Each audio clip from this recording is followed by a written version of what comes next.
ভুৱন সুন্দৰ প্ৰভু কৰোঁ মই কোটি নমস্কাৰ। তেওঁ চিঠিত এইখিনি কথা লিখি পঠিয়াইছে। শুনি তজু ৰূপগুণ লাজকাজ তেজী মন তোমাকেহে পখিল আমাৰ। যে বেদনিধিৰ মুখেদি তোমাৰ গুণ কীৰ্তন শুনাৰ লগে লগে মোৰ মনটো তোমাৰ প্ৰতি ধাবিত হৈ গ'ল। যিটো প্ৰভু তজু গুণে শুনন্তা জনৰ মানে নিখিল পাতক কৰে ক্ষয়।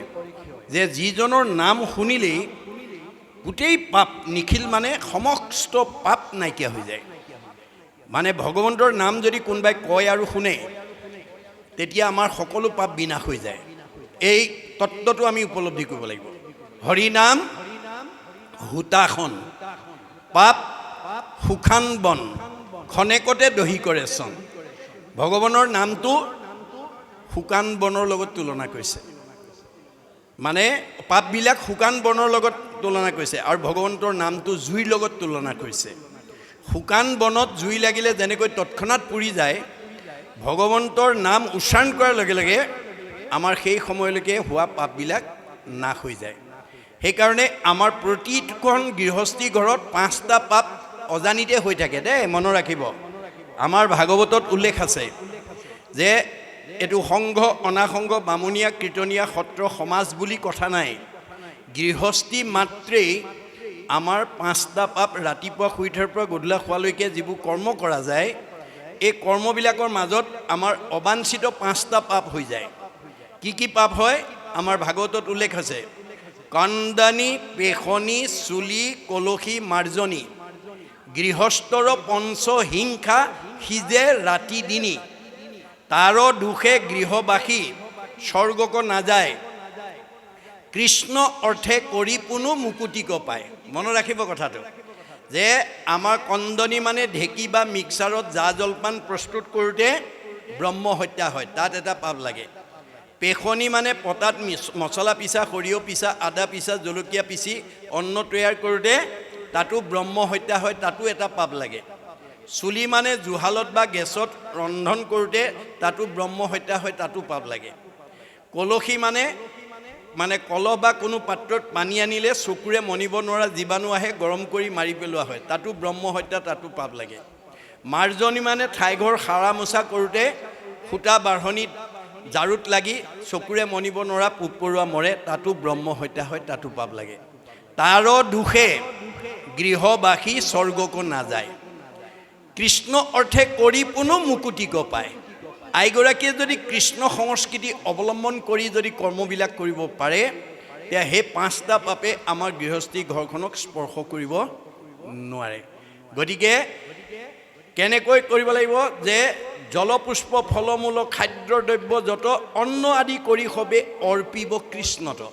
আমাৰ আইসকলে ৰন্ধন কৰা নিয়মটো জানিব লাগিব। গীতা ভাগৱতত নিয়মবিলাক কৈ আছে যে আমাৰ ৰান্ধিবলৈ নিয়া চাউল মুঠি ধোৱাৰ আগতে এমুঠি চাউল হাতত লৈ গৃহস্থী মাত্ৰেই গুৰুদেৱ নাম ভকতত লাগিবৰ্থে বা ভগৱন্তত লাগিবৰ্থে অৰ্পণ কৰা হ'ল কৃষ্ণ।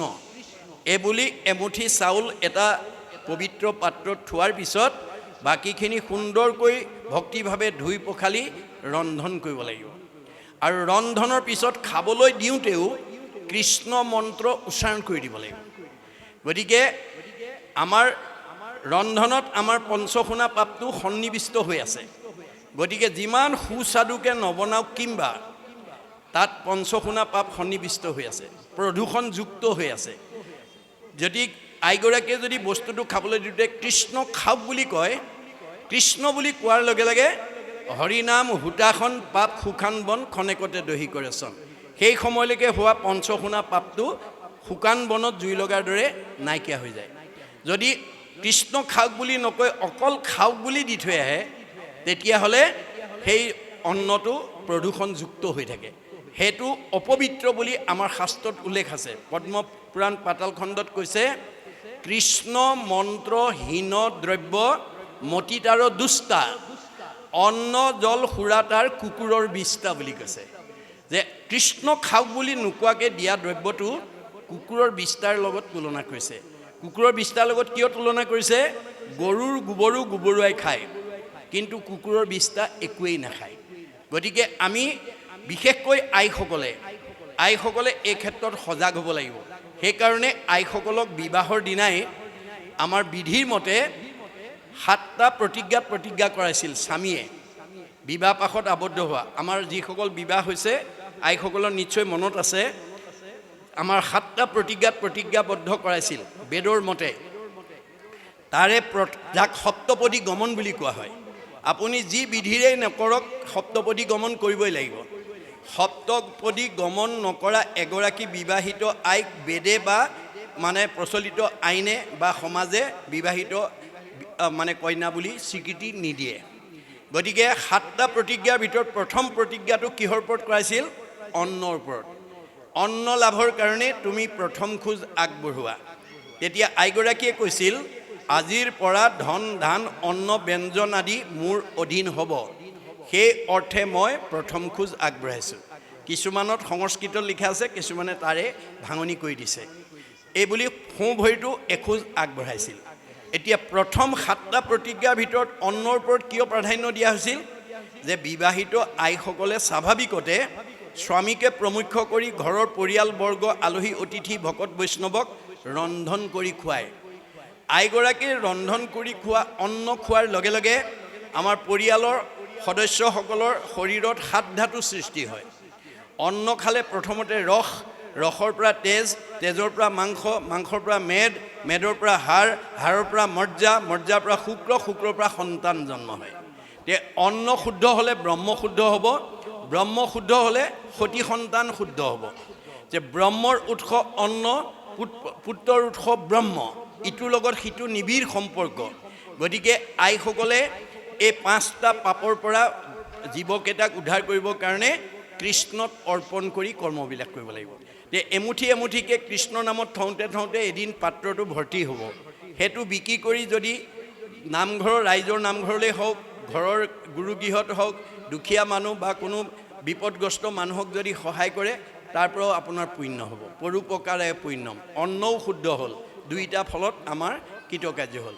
আৰু সেইটো যদি নকৰে তেতিয়াহ'লে পঞ্চশুনা পাপে আমাৰ গৃহস্থী ঘৰখনক এৰা নিদিয়ে। এই কথা আমাক ভাগৱতে কৈছে। সেইকাৰণে আইসকল বেছি নীতি সদাচাৰী হ'ব লাগে। আমাৰ যিখন ঘৰৰ আইসকল ঈশ্বৰ ভক্তিপৰায়ণ হ'ব, যিখন সমাজৰ আইসকল ঈশ্বৰ ভক্তিপৰায়ণ হ'ব, সেইখন ঘৰ সেইখন সমাজৰ সকলো আইসকলটো উদ্ধাৰ হ'বই, সেই সকলো পুৰুষৰ চতুৰ্বৰ্গ সাধন কৰিব। আমাৰ ঋকবেদত কৈছে, ন গৃহম ইতি আহু গৃহিণী গৃহম উচ্যতে তয়াহি সহিতা সৰ্বান পুৰুষায়ম সমশ্নুতে।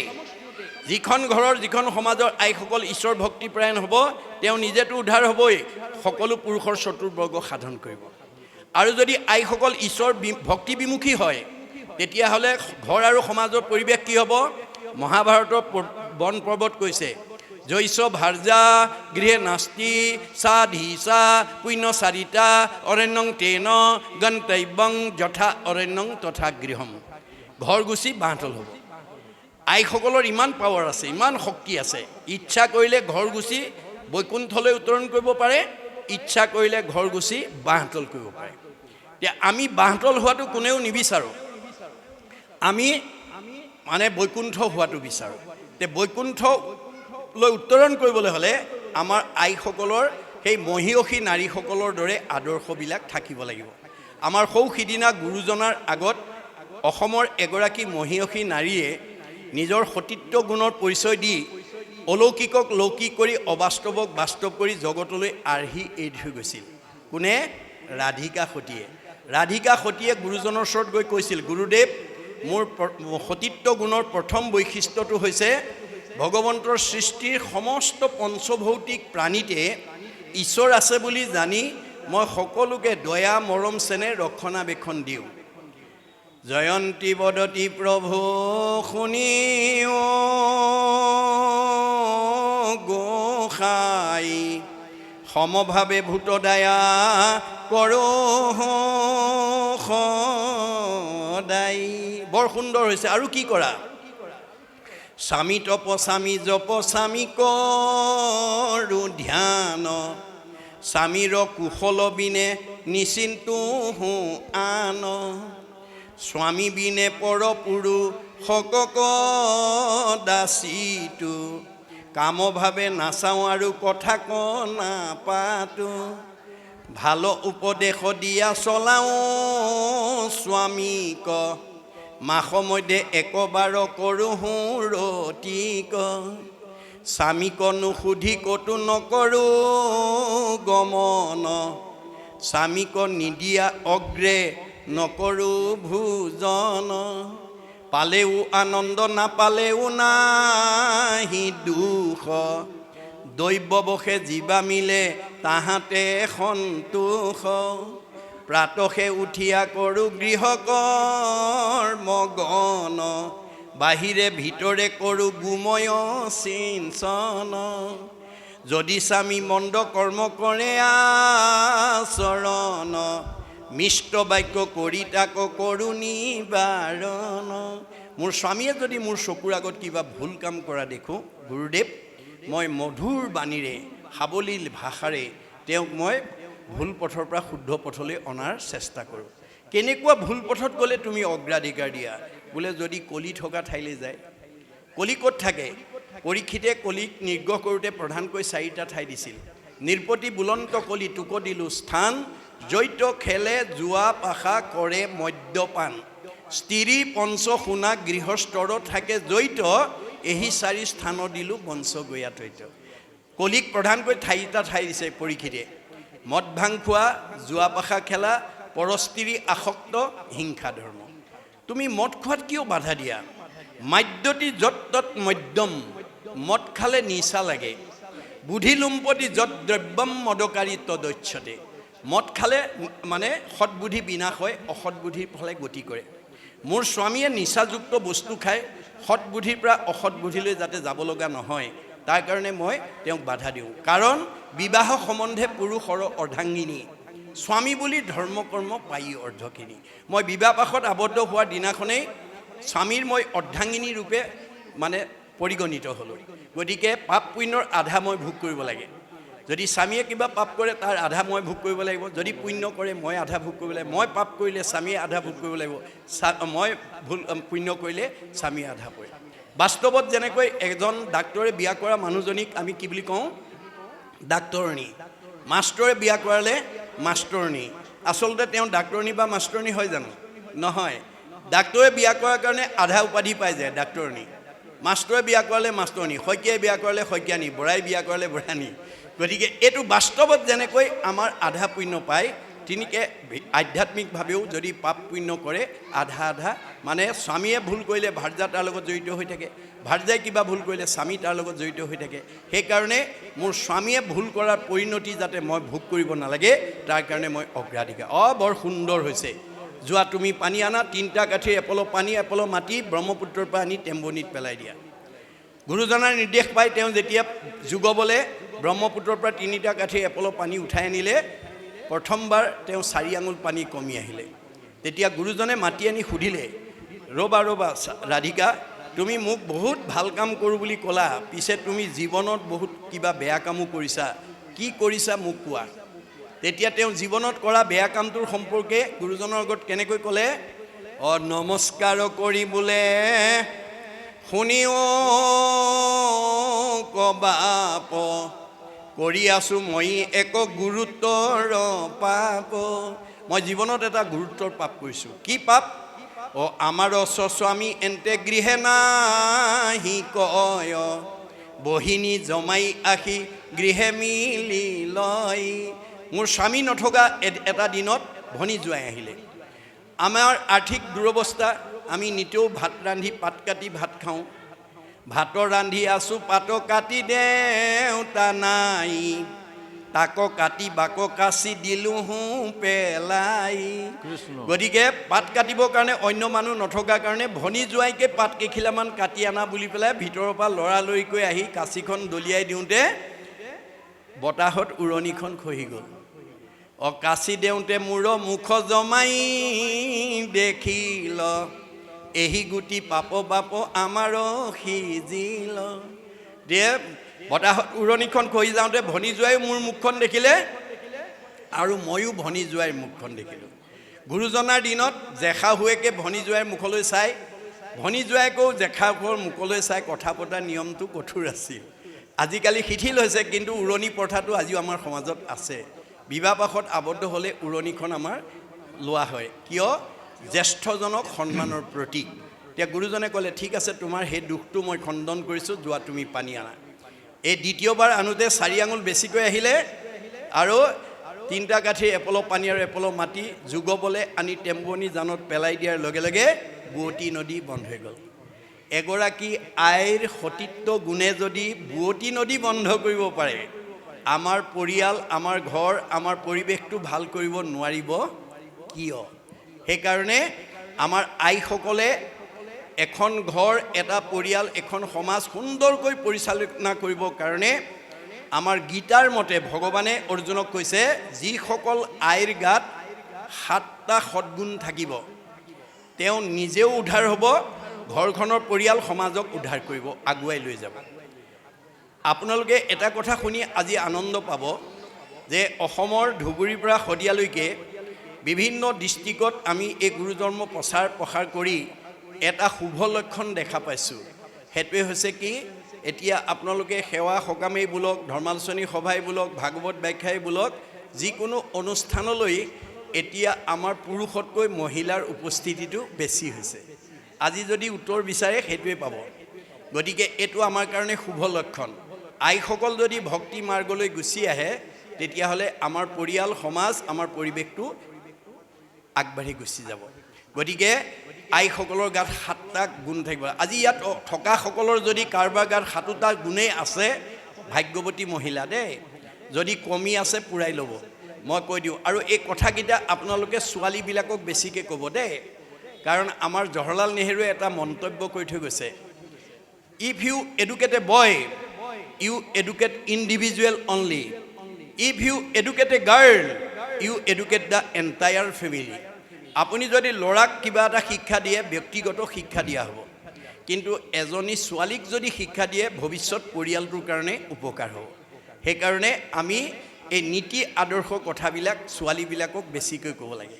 যাৰ কাৰণে জনক ৰজাই সীতাক শ্ৰীৰামচন্দ্ৰলৈ বিয়া দিওঁতে এই নীতি শিক্ষা কৈ পঠিয়াইছে, কি বুলি? আই সীতা, তুমি মোৰ যোনিজাত সন্তান নোহোৱা, তোমাক মই যজ্ঞভূমিত লাভ কৰিছোঁ। যদিও যজ্ঞভূমিত লাভ কৰিছোঁ, তুমি পিতৃ মাতৃ অতি মৰমৰ, অতি স্নেহৰ, অতি আদৰৰ। অজুনিকা তোমাকো লভিলোঁ যজ্ঞভূমি, পিতৃৰ মাতৃৰ প্ৰিয়তম জীৱ তুমি। তুমি মোৰ পিতৃ মাতৃ এজনী মৰমৰ ছোৱালী। ত্ৰিভুৱনৰ নিৰুপমা তুমি মহাসতী, পৰম দুৰ্লভ আতি লভিলা সুপতি। তুমি ত্ৰিভুৱনৰ ভিতৰতে এজনী ধুনীয়া ছোৱালী আৰু এজন সুন্দৰ স্বামীৰ তুমি সান্নিধ্য পালা। আই সীতা, স্বামীৰ সান্নিধ্য পালেই নহ'ব, তোমাৰ দায়িত্ব আৰু কৰ্তব্য আছে। কি? সতী স্ত্ৰী সকলৰ স্বামীহে ভূষণ, কদাচিতো নলংঘিবা স্বামীৰ বচন। তুমি সতী তিৰোতা হিচাপে তোমাৰ প্ৰথম অলংকাৰ হ'ব স্বামী ভক্তি। স্বামীৰ বাক্য কেতিয়াও উলংঘা নকৰিবা। স্বামীক নুসুধাকৈ কলৈকো নাযাবা। স্বামীৰ মনত আঘাত পোৱাকৈ কোনো বাক্য নিক্ষেপ নকৰিবা। অকল স্বামী সেৱাতে আবদ্ধ নাথাকিবা। একচিত্তে সেৱা কৰি বাহা সৰ্বক্ষণে, কৰিবা শুশ্ৰূষা শহুৰ শাহুৰৰ চৰণে। তুমি স্বামীৰ উপৰি যদি শহুৰ শাহুৰ আছে, তেওঁলোককো যথোচিত শ্ৰদ্ধা ভক্তি কৰিবা। অকল তাতেই সীমাবদ্ধ নাৰাখিবা। নকৰিবা অৱহেলা দেউৰ সবক, কৰিবা হা দয়া আতি সমস্তজনক। ঘৰখনত থকা দেউৰ, ননন্দী, জেঠাল, বৰ্জনা যি আছে, সকলোকে তুমি যথোচিত শ্ৰদ্ধা ভক্তি মৰম চেনেহ কৰিবা। তেতিয়া কি হ'ব? তেবে তজু শুদ্ধ যশ বাঢ়িব সংসাৰে, ইহপৰ লোকে সুখ মিলিব তোমাৰে। তেতিয়া তোমাৰ আচৰণ ব্যৱহাৰ মৰম চেনেহত সন্তুষ্ট হৈ শহুৰ শাহুৰে সমাজত ক'ব, মই চিপাহী গাঁৱৰ পৰা এজনী বৰ ভাল বোৱাৰী বিয়া কৰাই আনিলোঁ। এজনী ছোৱালীৰ ব্যৱহাৰ আচৰণে গাঁওখনৰ গৌৰৱ কঢ়িয়াই আনিব, সমাজখনৰ গৌৰৱ কঢ়িয়াই আনিব, পিতৃ মাতৃৰ গৌৰৱ কঢ়িয়াই আনিব। আৰু এইখন গাঁৱৰ পৰা বহুত ছোৱালী ভৱিষ্যত বিয়া হোৱাৰ পথ প্ৰশস্ত হ'ব। এয়া হৈছে আমাৰ ভাগৱতৰ মত, এয়া বেদৰ মত। এই কথাৰে যাতে আমি উঠি অহা প্ৰজন্মটোক যাতে ভক্তি মাৰ্গেদি দি যাব পাৰোঁ। অকল পুথিগত শিক্ষা দিলেই নহ'ব।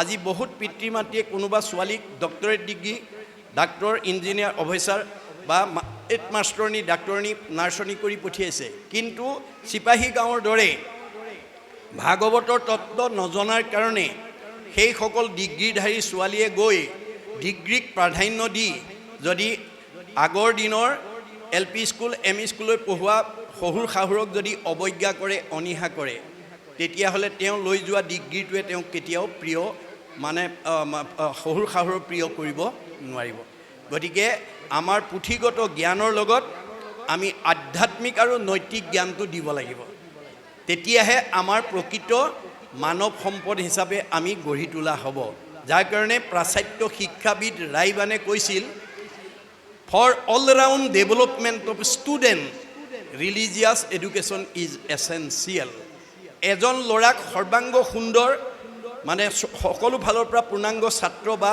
এজন মানৱ সম্পদ গঢ়িবলৈ হ'লে আমি পুথিগত জ্ঞানৰ লগত আধ্যাত্মিক বা ধৰ্মীয় শিক্ষা যোগ দিব লাগিব ৰচুই কৈছিল the religious education should be included in the curriculum because it is through religion that the feet of youth can be set on the road to the absolute values truth beauty and goodness যে আমি পুথিগত জ্ঞানৰ লগত যেতিয়ালৈকে ধৰ্মীয় শিক্ষা দিব নোৱাৰিম তেতিয়ালৈকে সত্য শিৱ সুন্দৰক আৰাধনা কৰিব নোৱাৰিম এই তথ্য আমাক দিছে এতিয়া সেই কথাখিনিকে আমাৰ ইয়াৰ মাজেদি তেওঁ কৈছে যে জানো বোলো অদভূত ৰাজাৰ কন্যাই ইটো আপুনি পঠাৱে স্বামী কৰি নহিকে আশ্চৰ্য ইটো তজুৰ ৰূপ গুণ শুনি চিত্তক ধৰিব কেনে কৰি গতিকে ভগৱন্তৰ ৰূপ গুণ শুনি বেদনিধিৰ মুখে তেওঁ মানে উত্ৰাউল হৈ গৈছে তেওঁ মন অনুৰাগী হৈ গৈছে কোন মহা ৰূপৱতী কুলৱতী গুণৱতী আছে ইটো কন্যা সংসাৰত কন্যাকালে তুমি হেন সমান স্বামীক পাই নভজিয়া ভজিব আনত যে কোন ৰূপৱতী গুণৱতী এনেকুৱা ছোৱালী আছে যি তোমাৰ গুণৰ কথা শুনি তোমাক নভজাকৈ থাকিব পাৰিব কুলে শিলে ৰূপে গুণে তৰুণ বয়স ধনে প্ৰভাৱে তোমাকো মন সম নাই এতেকে তোমাকো মই নিশ্চয় বৰিলোঁ স্বামী দেহাক অৰ্পিলোঁ তজু পাই যে এতিয়া মই সকলো মন চিত তোমাৰ ওচৰত অৰ্পণ কৰিলোঁ হেন জানি দাসী কৰি প্ৰভু মোক নিয়া হৰি আপুনি আশিয়া বাহুবলে যে তুমি এতিয়া নিজৰ বাহুবলেৰে আহি মোক হৰণ কৰি লৈ যোৱা নহ'লে আৰু বিকল্প নাই প্ৰমত্ত সিংহৰ ভাগ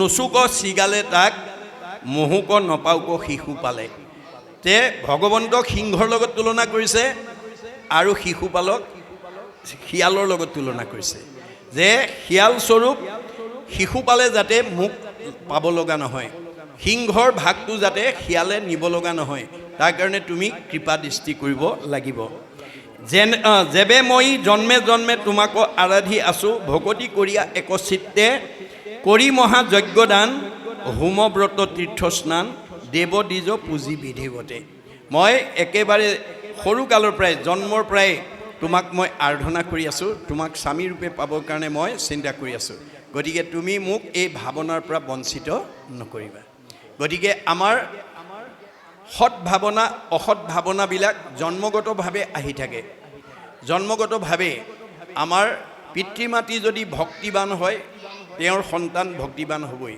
পিতৃ মাতৃ যদি ভক্তিহীন হয় তেতিয়াহ'লে তেওঁৰ সন্তানো ভক্তিহীন হ'বই এইটো স্বাভাৱিকতে আমাৰ বংশগতভাৱে স্বভাৱগতভাৱে আহি থকা কথা গতিকে এতিয়া তেওঁ কৈছে যে মই জন্মগতভাৱে জন্মৰ পৰাই তোমাক আৰাধনা কৰি আছোঁ গতিকে মোৰ এই ভাৱনাৰ পৰা যাতে তুমি মোক বঞ্চিত নকৰা এয়া আছিল ৰুক্মিণীৰ চিঠিখনৰ মানে কথা এইখিনিলৈকে আমাক কৈছে এই পৰৱৰ্তী পদে কি ক'ব আমি আকৌ পুনৰ পদবন্ধে আলোচনা কৰিম বাহক